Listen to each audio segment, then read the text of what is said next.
Ela estava aos pés da cruz quando quase todo mundo foi embora. Mesmo assim, muita gente ainda conhece Maria Madalena por coisas que a Bíblia nunca disse sobre ela. Seja muito bem-vindo ao canal Desenhando a Bíblia, eu sou a Patrícia Jacobi. Se você gosta de estudos bíblicos, já se inscreve aqui no canal e me segue lá nas outras redes sociais também. E não esquece do like, hein? Quando o assunto é Maria Madalena, existe uma curiosidade interessante. Ela é uma das mulheres mais conhecidas do Novo Testamento e, ao mesmo tempo, uma das mais mal compreendidas. Ao longo dos séculos, várias histórias foram associadas a ela, mas quando abrimos a Bíblia e observamos os textos com atenção, percebemos que ela não é bem como dizem por aí. A primeira coisa que precisamos esclarecer é que a Bíblia nunca diz que Maria Madalena era uma prostituta. Também não diz que ela foi a mulher que ungiu os pés de Jesus lá em Lucas 7, nem a mulher pega em adultério em João 8. Essas identificações acabaram sendo misturadas na tradição cristã muitos séculos depois, mas os evangelhos não trazem essa ligação.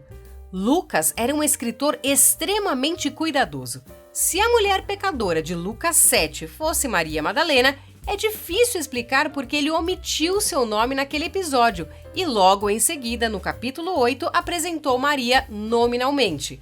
Isso fortalece a conclusão de que estamos falando de pessoas diferentes. Então, afinal, quem era Maria Madalena?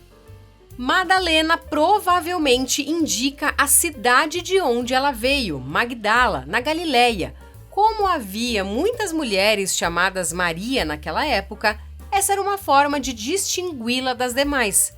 E isso nos lembra que estamos falando de uma pessoa real, alguém que andou com Jesus, foi conhecida pelos primeiros cristãos e teve sua história preservada pelos evangelhos.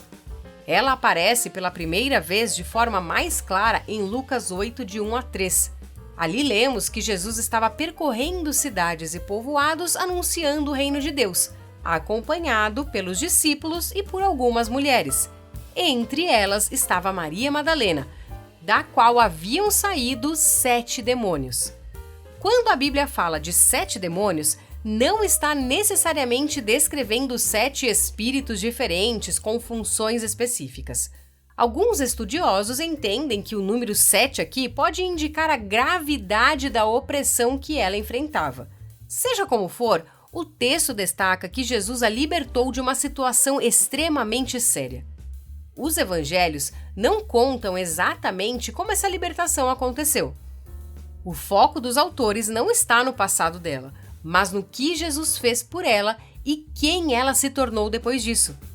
Muitas pessoas lembram apenas do problema que Maria enfrentou, mas os evangelhos parecem interessados em mostrar sua nova identidade. Depois de ser alcançada por Jesus, ela se torna uma discípula fiel. Lucas ainda informa que Maria e outras mulheres ajudavam a sustentar o ministério de Jesus com seus próprios recursos.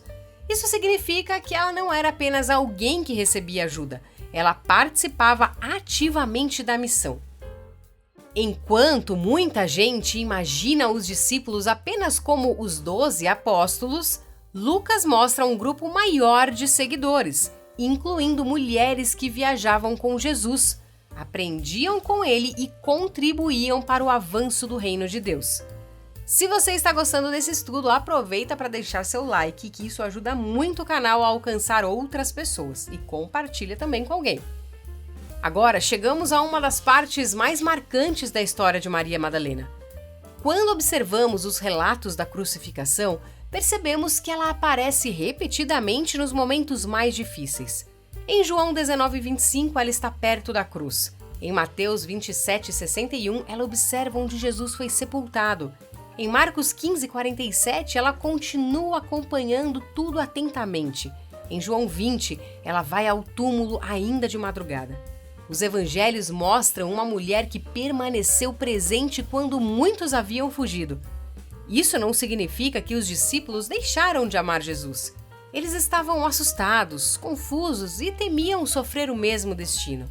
Mas os autores bíblicos fazem questão de registrar a perseverança de Maria Madalena naquele momento. Ela tinha visto Jesus transformar sua vida.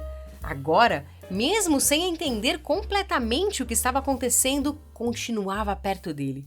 E então chegamos ao ponto mais importante da sua história. Na manhã da ressurreição, Maria encontra o túmulo vazio. Ela fica angustiada, imaginando que alguém havia levado o corpo de Jesus. João descreve uma cena muito humana. Ela chora, procura respostas e tenta entender o que aconteceu. Em determinado momento, vê Jesus, mas não o reconhece. Pensa que é o jardineiro. Então acontece algo maravilhoso.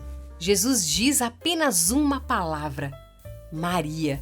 Naquele instante, ela o reconhece. João 20:16 registra esse momento com uma simplicidade impressionante. O mesmo Jesus que a havia libertado anos antes, agora a chama pelo nome. E é justamente a ela que Jesus entrega uma missão. Ele diz para que vá anunciar aos discípulos que ele ressuscitou. Por isso, séculos depois, alguns cristãos passaram a chamá-la de apóstola dos apóstolos, porque foi enviada para anunciar aos discípulos que Jesus havia ressuscitado. Esse título expressa a importância do seu testemunho, mas não significa que ela exerceu o mesmo ofício apostólico dos 12. Isso se torna ainda mais significativo quando lembramos o contexto do primeiro século. O testemunho feminino tinha pouco peso jurídico em muitos ambientes da época. Mesmo assim, Deus escolhe que as primeiras testemunhas da ressurreição sejam mulheres, e entre elas está Maria Madalena. Os evangelhos não apresentam isso como uma estratégia humana para convencer pessoas. Pelo contrário, eles simplesmente relatam o que aconteceu. E nós podemos aprender algumas coisas com Maria Madalena. Primeiro, aprendemos que nosso passado não precisa definir nosso futuro. Quando a Bíblia fala dela, não a apresenta como a mulher dominada pelos demônios, mas como uma discípula fiel de Jesus. Também aprendemos que Deus usa pessoas que muitas vezes são subestimadas pelos outros. Maria não ocupava posição política, não era líder religiosa e não tinha prestígio entre os poderosos de Jerusalém. Mesmo assim, Deus a colocou em um momento central da história da redenção. Terceiro, aprendemos sobre gratidão. Os evangelhos mostram alguém que permaneceu perto de Jesus até nos momentos mais difíceis. Sua fidelidade não nasceu da obrigação, ela nasceu daquilo que Cristo já havia feito em sua vida. A história de Maria Madalena aponta para algo maior do que ela mesma. Ela não é a personagem principal da narrativa. Jesus é. Maria Madalena aparece como alguém que foi encontrada, transformada e enviada por Cristo. E essa continua sendo a história de todo cristão. O Evangelho não é a história de pessoas extraordinárias tentando chegar até Deus. É a história do Filho de Deus vindo ao encontro de pessoas comuns para restaurá-las pela sua graça. Maria Madalena foi uma dessas pessoas e justamente por isso sua história continua sendo lembrada até hoje. Se você precisa de um vídeo nesse formato aqui, entre em contato comigo através do e-mail desenhandoabibliabr@gmail.com. Um forte abraço, Deus abençoe a sua vida e até a próxima!